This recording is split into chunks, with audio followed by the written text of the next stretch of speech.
پرسیاری زۆریان هەیە دەیانەوێت ڕوونتر لەم ڕووداوە تەمومژاویانە بگەن. ئەگەرەوەی کەرکووک هەموو کەس زانی چی بوو ئەی لە مەخمور و شنگال چی ڕوویدا جگە لەمەش دوای ئەم هەموو ڕووداوە دەیانێت بزان لە داهاتوو چی دەبێت. ئایا مەترسی شەڕی دیکە هەیە تا چ شوێنێک ڕێگە بهاتنی سوپای عێراق قەدرێت دەبێت چی بکرێت و کاتی چییە بۆ ئەوەی خەڵک لەم نیگەرانی و بڵە ڕاوکیە دەربێن. بەڕێز ژەنەڕاڵ بابەکر زێباری فەرماندەی مەحوری ڕۆژاوای دیژلێزی پێشمەرگەی کوردستان لەگەڵ ئێمە بێت وەڵامی پرسیارەکانمانەداتەوە. بەر لەوەی پرسیارە ڕستەی بەڕێزیان بکەم بیرهێنانەوەیکی ڕووداوەکانی دوێنێ دەبینێت.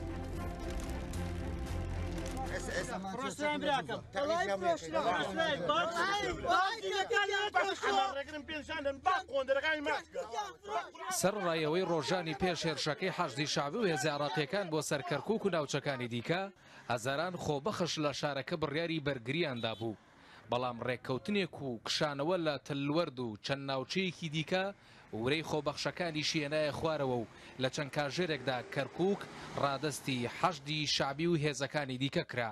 لێرشەکەی سەر کەرکووک بە پێی زانیاریەکان حەشدی شعبی، پۆلیسی فیدراڵی، دژە تیرۆر، سوپای عێراق، هێزی بەرپەرشدانەوەی خێرا و گروپەکانی نێو حەشدی شعبی بەشدار بوون. ئەوان لەگەڵ فەرماندەکانیان ئاڵای کوردستانیان لەسەر باڵەخانەی ئەنجومەنی پارێزگای کەرکووک هێنایە خوارەوە.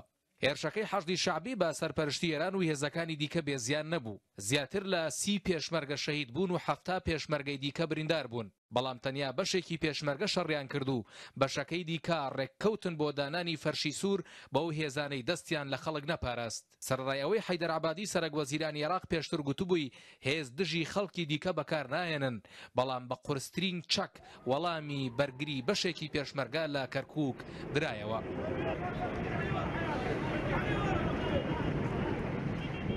ئەوەندەی نەبرد کەمتر لە 24 کاژێر دوای هێرشەکە ڕەشبگیری و تاڵانی حەشدی شعبی دەستی پێکرد. لە خورماتوو بێشەڕ شارۆشکەکە درایە دەست حەشدی شعبی ئەم هێزە شیعیە کە قاسم سولەیمانی سەرپەرشتیان دەکا دەستیان کرد بە سووتاندنی ماڵە کوردەکان و بازاڕێکی گەورەی کوردانیشیان سووتان. ئەو پێشمەرگانەی بەرگریشیان کرد حەشدی شعبی لە ڕێگەی گوتەبێژەکەیەوە بەیاخی ناویان دەبات. ڕوبەڕووبوونەوە لەگەڵ چەند یاخی بوویەک ڕوویدا کە هۆڵیاندا ڕێگری لە پێشڕەوی یەکەکانمان بکەن، بەڵام ڕێگەمان نەدا و ئەو تەقانەشمان بێدەنگ کردن کە ڕوبەڕووی هێزابۆشەکان بووە. گەیشتینە هەموو ئەو شوێنانەی ئامانجی بۆ دانرا بوو. 12 کاژێر دوای کۆنتڕۆڵکردنی کەرکووک لەلایەن حەشدی شعبی دەقی ڕێکەوتنێک لەلایەن مەسعود حەیدەر ئەندامی ئەنجومەنی نوێنەرانی عێراق لە لیستی گۆڕان بڵاوکرایەوە کە ئەم خاڵانە لە خۆ دەگرێت. یەکەم گەڕانەوەی هێزەکانی عێراق بۆ ناوچە دابڕاوەکان و کشانەوەی هێزی پێشمەرگە لەو ناوچانە بەبێ شەڕ. دووەم ڕادەستکردنی هەفتەیەکەی ئیداری قەزا و ناحیە و ناوەندی کەرکووک بە دەسەڵاتی ئیتیحادی کە لە دوای ساڵی 2014 حکوومەتی هەرێمی کوردستان ئیدارەی دەدات. سێهم ناوەندی کەرکووک ئیداری هاوبەش دەبێ. 15 گەڕێکی کوردی لەلایەن کوردەوە ئیدارە دەدرێت و 25 گەڕێکی دیکە پێکاتەکانی تر خۆیان ئیدارەی دەدەن و ئەم حاڵەتە بۆ 6 مانگ بەردەوام دەبێت. چوارەم جێگە ستراتیژیەکانی کەرکووک لەلایەن حکوومەتی ئیتیحادی بەڕێوە دەبرێ بۆ عسکەرکەیوان و فڕۆکەخانە و بیرەنەوتەکانی کەرکووک. پێنجەم کردنەوەی فڕۆکەخانەی سلێمانی بەڕووی گەشتی نێودوڵەتیدا. شەشەم پێدانی موشەی فەرمانبەرانی سنووری سلێمانی و کەرکووک لەلایەن حکوومەتی ئیتیحادیەوە. حوتەم پێدانی موچەی پێشمەرگەی سنووری سلێمانی بە پێی لیستی ئامادەکراو لەلایەن پاڤڵ تاڵەبانیەوە. هەشتەم دروستکردنی هەرێمی هەڵەبجا سلێمانی کەرکووک. خاڵی نۆیەم پێکێنانی حکوومەتێک بۆ ئەو هەرێما نوێیە.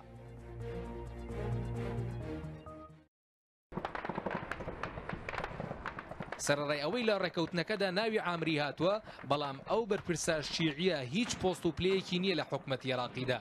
ئەمە ژوا دەخوێنرێتەوە کە حکوومەت و کۆی دەسەڵاتەکان حەشدی شعبی بە سەرپەرشتی ئێران بەڕێوەی دەبات. ئەو حەشدەی پێش چەند مانگێک بە ئاشکرا داوای دەرکردنی هێزەکانی ئەمریکا و هاوپەیمانانی دەکرد. ئێمە دژی ئەمریکین بە ئاشکرا و فەرمی دێڵێم دژی بوونی بێگانەشین لە عێراق پێویستمان پێیان نییە، نامانەوە جێی پەنجەی بیانی لە ناو خاچی عێراق هەبێت. ئەو قسانەی ئەبوو مەهدی موهەندیس لە کاتێکدایە دۆناڵد ترامپ دەڵێ بێلایەنن لەو کێشانەی کە ڕوویان داوە. ئێمە بەڕاستی حەز ناکەین شەڕ ڕوویداوە و لایەنگری هیچ لایەنیشش ناکەین. وەکو دەزانن چەندین ساڵە پەیوەندیمان لەگەڵ کورد زۆر باشە، هەروە لەگەڵ عێراقیش بوون. سەرڕای ئەوانە لەوێ قەت لە ڕیزی یەکەم نەبووین. قەتوانە بووە بەڵام لە هەنگری هیچ کامیان ناکەین لەو شەڕەدا. هێشتا بۆ پێشمەرگانەی فەرمانی کشانەوەیان پێدراوە لەگەڵ خەڵکی بەرگریکاری کەرکووک هۆکاری کشانەوە نازانن. بەڵام تووڕەن لەوانەی کە ڕێک کەوتوناڵی کوردستان لە کەرکووک بێنرێتە خوارەوە و لە شوێنی پارێزگارە کوردەکەش کە چەند ساڵێکە لەگەڵ پێشمەرگە ئارامی و ئاسایشی پارێزگاکەیان بە پێکهاتەکانەوە پاراستووە چەکدارێکی حەشدی شەعبی سێڵفی بگرێ. پێکەوە کردمان بە بێ جیاوازی هیوادارم ئێستاکەی سوپایەک هاتۆ بەناوی سوپای عێراقەوە بەناوی حەشی شەعبیەوە ئەوەیە کەرکووکمان لێ داگیر بکە پیانەڵێن بگەڕێنەوە بەسە داعش بە داعشایەتی خۆی دەرەخەتی ئێمە نەهات. تەنیا 24 کاژێر دوای کۆنتڕۆڵکردنی کەرکووک لەلایەن حەشدی شەعبی و هێزە عێراقیەکان لە نێوەنجومەنی پارێزگای کەرکووک کۆنگرەیەکی ڕۆژنامەڤانی بۆ بەرپرسانی ئەمنی سوپای عێراق و پۆلیس ڕێکخرا. پەیامنێری تۆڕی میدیای ڕوودا و داوای لێکردن بە کوردی ڕاگەنراویان بۆ بخوێنرێتەوە. بەڵام لیوا عەلی فەرماندەی ئۆپەراسیۆنەکانی ڕۆژهەڵاتی دیجلە ڕەتی کردەوە ڕێگە بە خەتاب عومەر بەڕێوبەری پۆلیسی کەرکووک بدا بە کوردی قسە بکات و گوتی نامەوێت بە کوردی قسە بکەی. نعم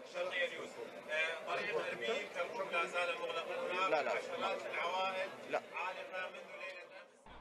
لە ئاستی نەودوڵەتیدا دۆستانی کورد تەنها بەڕاگەنرا و پاڵپشتیان بۆ خەڵکی کەرکووک و پێشمەرگە دەربڕی. یەکێتی ئەوروپاش لە ڕێگەی کەسی یەکەمی بلۆکە 28 وڵاتیەکە نیگەرانی لەو ڕەوشە دەربڕی. ئەو نیگەرانیانەمیدا عێراقیەکان بە پیرۆزبایی بۆ عەبادیلێکیاندایەوە و دەقی نیگەرانیەکانیان وەکو خۆی نەگواستەوە. یەکێتی ئەوروپا لە ڕێگەی پەرلەمانتەرانیشەوە پەیامێکی بۆ بەغدانان. We can open our diplomatic channels, of course, that's the first thing. دەتوانین لە ڕێگەی کەناڵە دیپلۆماسیەکانمانەوە وەڵامی ئەو ڕەوشە بدەینەوە. هەروەها لە ڕێگەی گوشاری ئابووری کاردانەوەمان هەبێت چونکە ئابووری ئەو ناوچەیە زۆر گرینگە. دۆستمان هەن لە عێراق ڕاستە زۆر نین بەڵام دەبێت هەوڵ بدەین. هێرشەکەی سەرکەرکووک زیاتر لە 100,000 کەسی ئاوارە کرد. ئەوان سەرڕایەوەی بەشێکی کەمیان گەڕانەوە بەڵام ئیدی ڕوون نییە تاوەکوکەی لە ژێردەسەڵاتی حەشدی شەعبیدا دەبن. ئەو هێزەی لە ناوچەکانی سەگڵاویە و گەرمە و مووسڵ سەتان عەرەبی سوننەیان لە سێدارەدا و چارەنووسی هەزارانی دیکەشیان هێشتا نادیارە. ڕاستیەک هێشتا کۆمەڵگەی نێودەوڵەتی خۆی لێ بێ ئاگا کردووە و دەستی هێزە شیعیەکان و ئەوانەی فەرمان لە ئێران وەردەگرن واڵا کردووە و چارەنووسی عێراقیش بەرەو داهاتوویەکی نادیار هەنگاو دەنێت. ئەڕێز ژەنەڕاڵ بابەکر زێباری فەرماندەی مەحوەری ڕۆژاوای دیجلە هێزی پێشمەرگەی کوردستان لە دهۆکەوە لەگەڵمانە بێت. جەنابی کاک بابەکرم کاتت باش. ئەوەی کە ڕوویدا چی بوو ئەگەر ینی سەرەتایەکمان بۆ باس بکەی پێزی پێشمەرگەی کوردستان لە کەرکووک لە شنگال لە مەخمور کشانەوەیان هۆکارەکەی چی بوو؟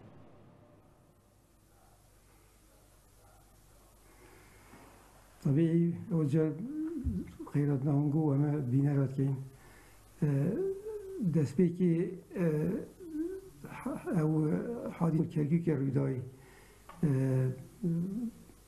أو بعض برادرا دست دريشكية حشد شعبي وحكومة عراقي وجيش عراقي بيك وتنسيقك هبي تجال طرف دي بيجا همان یکی بکن و قراره که بدن تکنلانه او دسیلی وایتوان به تنسیق پشتا پیشمرگا بردا و دویری نوعش کس نکرده کردی که و تنبودی تو چه سوا طبیعی اویش کس نه تحصیل همه عمومی کردستانی کرد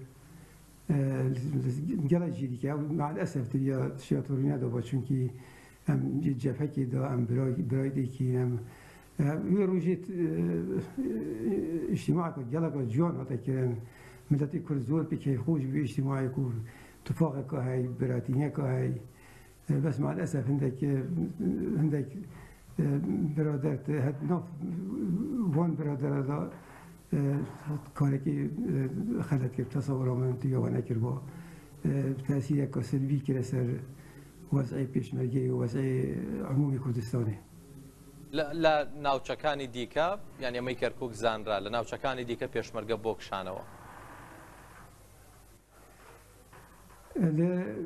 لازم بو محوري غربي دجلة شنغاي دي بيجم سنوني دي بيجم بله دو مجموعة تقدر هبين لشنغاي سنوني ايكلوان بيشمرجة بين بناوي فرماندهيا شنغال و همه برایمت ازدی بین و فرمانده ازدخانه ایش ازدی بین مسئولیت پاراسنا شنگال عدوان دابی اوی دیشت حجدش دیگر حجده ایش مجموعه بین تگروان دا ایش خلکی منطقه بین ازدی بین او نهامتی بسری ازدیات او کار دلتازین و او ظلم و قلوات یکرن طبيعي أواشو خلكي منطقة جنرية كوما بينه مشكلة كرويدة يعني نخاص ما بفيل خوينداريك ما بينه ودا مع العلم هم فكرة مالتو كردستاني المنطقة دوكي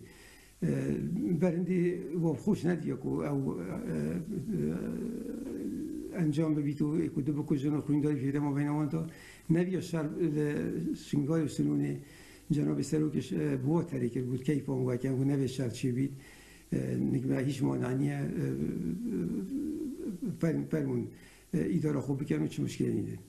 باشه. مشکل شنگاری و سنونی بله. بله. باشه جنابی جنرال. یعنی تا کیه تا چه سنوری رقابت نیست پای عراقی درید آوان حشد شعبی و سپاه تا کیه رقیان پیادرید اگر بینا چه شوینک ایدی قبول نکره.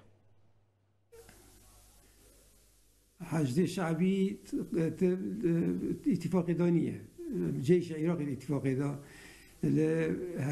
هفده 2014 اتفاق حتى امضا کردن وقتی گذاشت چند مثل تحریر کردن او اتفاق قرار دا حکومت عراقی او جد دسته پیشمرگا او دی اداره و مناطق کردن بس پشتی کو چند مثل مناطقی تحریر کردن دی پشتی اینکه روی نخواری کاسه و مناطق شطوف اداره بيتا كرن نوكا او اتفاق نوكليير سواء اساسا دي تعاملات كرن و دي او مناطق جارة كذلك بيشمجة اداره كات وعندك جيت سيادي وايش احتمال عندك تواجد جيش عراقي ذهبي مناطق متنازع باشا جنابي جنرال يعني ڕێکەوتنی کە باسی لێکرێ لەگەڵ سوپای عێراق ئەمە لە مانگی 2016 کاتێک ئەم ڕێکەوتنەوە ئاژۆکرا یعنی هەماهەنگێکی زۆر هەبوو و ڕێکەوتنی نێوان سوپای عێراق و پێشمەرگە باش بوو ئێستا گەرانتی چییە ئێستا ئەوەی کە ئێوە لەگەڵی ڕوبەڕووبوونەتەوە حەشدی شعبیە لەم دۆخە ئاڵۆزەدا کە شەڕ بووە کە خەڵک شەهید بووە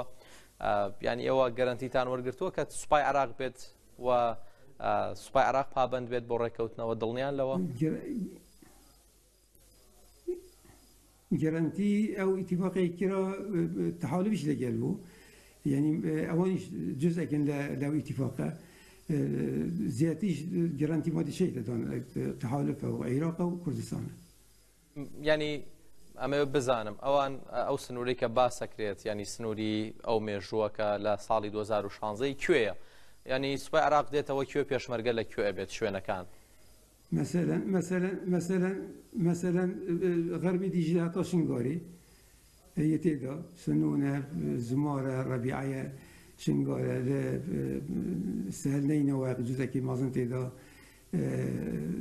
مخمورة منطقة دور بري مخمورة وكلبي كيشة حتى خانقين جارة ولا خانقين أو منطقة هرب وقت دا دسي بيش مقادوبين باشە ئێستا ئەو نەخشەیە بووە کە ئەوان شەڕیان لەسەر کردووە کەواتە کوێ بۆ ئەوانە گەڕێتەوە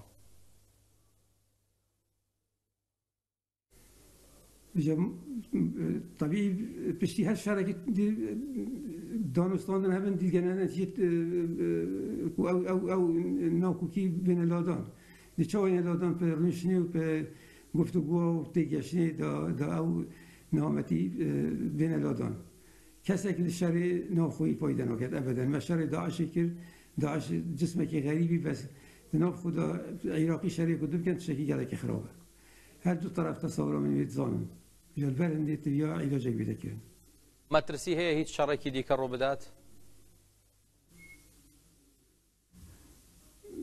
بکفه اتفاقات سر بگی تو جیب بید ابدا باش اوان یعنی چەند جارێک ئەبێنرێت لە کەناڵی نافەرمیەوە باس لە نزیک بوونەوە لە شارەکانی دیکە ئەکرێت.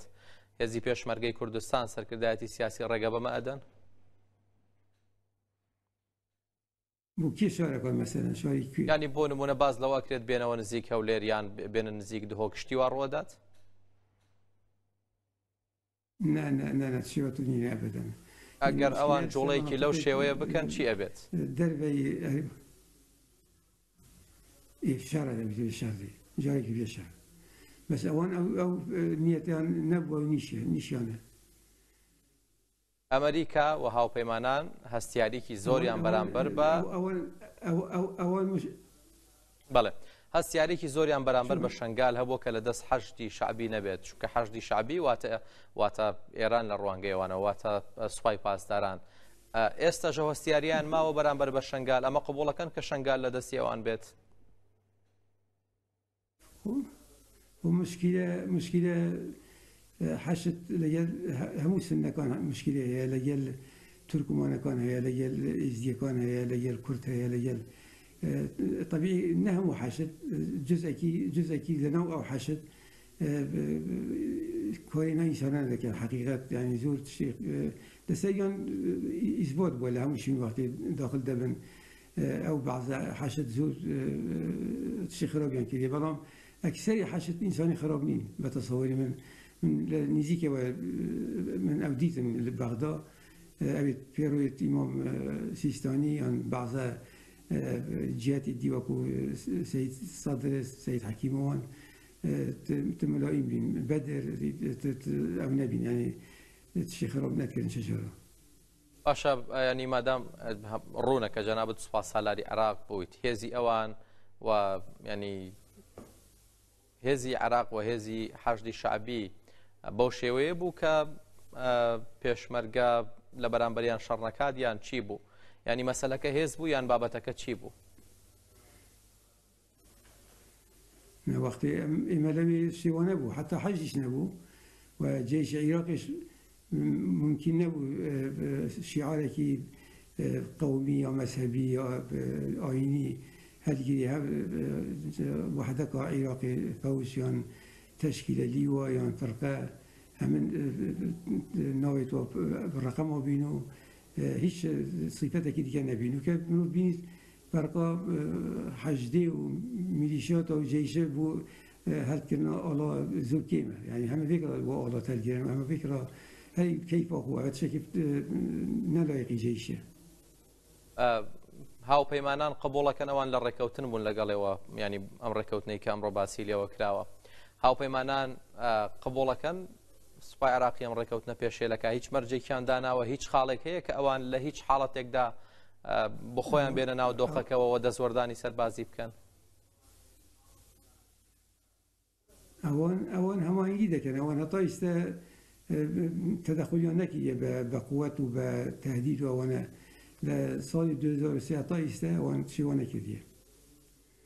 هەمیشە هەماهنگ بوونە و متعاون بوونە بۆ نزیکبوونی جهات نظر دانیشتن پێکەوە اتفاقات لەسەر خطوطی تەماس دانانی سەیتەرەکانی مشترک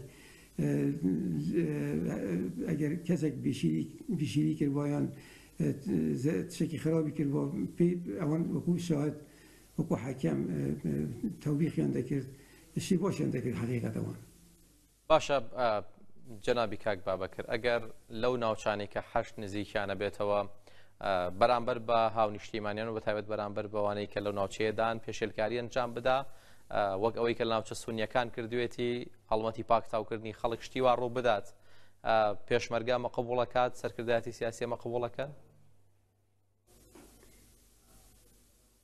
پێشمەرگە قڕاری داوە لەگەل حکوومەتی عێراق خطی تماس لەگەر پێشمەرگە جێش بی شعبی نەبی هەر تەواجدیان مەرفوزە قبول نەکرا.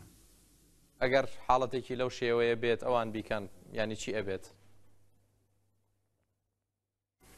ئەوە تەجاوزە ئەگە تەجاوزکراوی حدودێک بدانێن ئەو اتفاقە هەم حکوومەتی عێراق و هەم حکوومەتی ئەقلیم ئەوی سنوورێک بدانێن چێ نابی. خەڵک خەمی داهاتوێتی لە داهاتوو یان لە داهاتوێکی نزیکدا هیچ ڕوبەڕووبوونەوەیکی دیکە ئەبێت هیچ بەریەکەوتنێکە بێت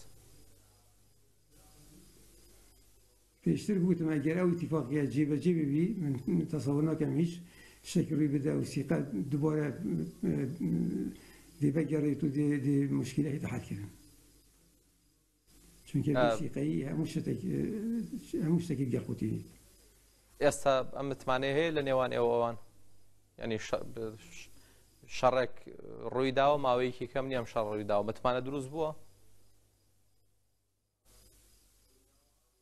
شەڕووی نەدەوە لێرە شەڕێکی ڕووی نەدەوە شتێکی وە بەرچاو کە بێ شەڕێکی ڕوویداوە باسی کەرکووکەکەم زارێکی زۆر کرۆبی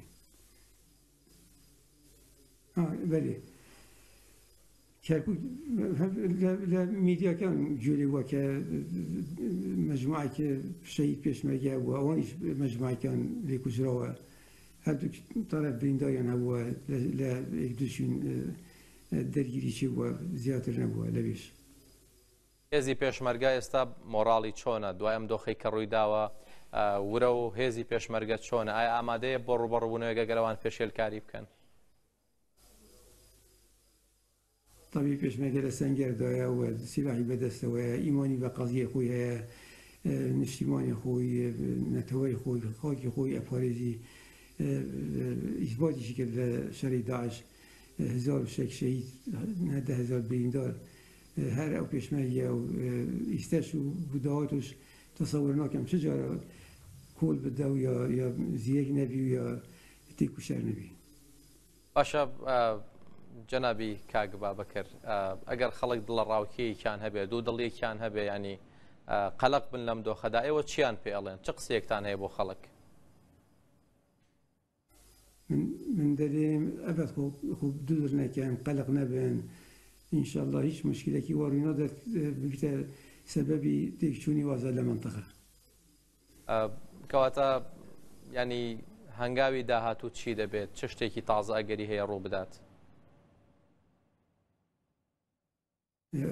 داهاتوو ئەوەیە وەسیقەی کە ئێستا دووبارە نیوان کردیەوە لە تەرەف ئەقلیم و حکوومەتی عێراق ئەوە ئێستا کار لەسەر دەکەن و ئێستا خەریکن دووبارە لژنێک لە ئەقلیم و لژنێک لە بەغدا پێک بێت و ئیجتیماعێکی دقوڵە و دوکمە لە پێک بکەن و ئەو داغی تەفاسیلە بن تەفاسیلێت اتفاقی بودن که چطوری تعاملات کردن گلی کدو چوا پشمرگل جیش تعاون هماهنگی پیک و شروع کردن کار کردن دی داخل تفاصیل بنتی داودی انشالله پیاده بی سر عرضی واقع باش ئێوە لە بەڕێز سەرۆکێرەمی کوردستانەوە نزیکنەوە پەیوەندی بەردەوامتان هەیە سەرۆکێرەمی کوردستان چی ئەڵێت لەسەر ئەم دۆخە